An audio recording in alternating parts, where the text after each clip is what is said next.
क्या वर्ण व्यवस्था दूसरे देशों अर्थात विदेशों में भी पाई जाती है? ज्येष्ठ भारत, श्रेष्ठ भारत, अंधकार से प्रकाश की ओर, आओ चलें वेदों की ओर। मैं मुकेश आर्य। श्रेष्ठ भारत में आज का विषय है, क्या वर्ण व्यवस्था दूसरे देशों में भी पाई जाती है? तो इसका अर्थ यह है कि संसार के सभी देशों में गुण एवं कर्म के आधार पर वर्ण व्यवस्था विकसित हो चुकी है और यह व्यवस्था आज से नहीं बल्कि प्राचीन काल से है। जिस प्रकार हमारे देश अर्थात भारत में वर्ण व्यवस्था का विस्तार है, उसी तरह से संपूर्ण विश्व में भी वर्ण व्यवस्था का पूरी तरह से विस्तार है।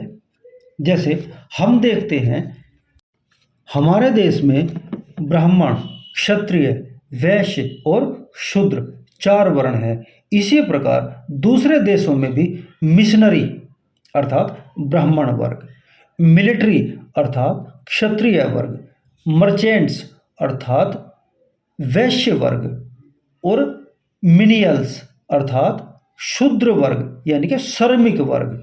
यह श्रम विभाग अर्थात कर्म विभाग, डिवीजन ऑफ लेबर का सिद्धांत सारे संसार में अंतर्व्याप्त है।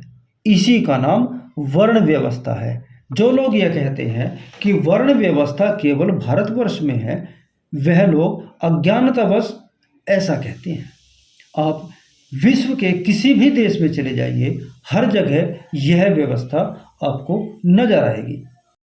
संपूर्ण विश्व में कोई भी समाज बिना वर्ण व्यवस्था के चल ही नहीं सकता, क्योंकि समाज के अलग अलग तबके होते हैं, समाज के अलग अलग हिस्से होते हैं, जिसमें ब्राह्मण, क्षत्रिय, वैश्य, शूद्र ये सभी मिलकर काम करते हैं।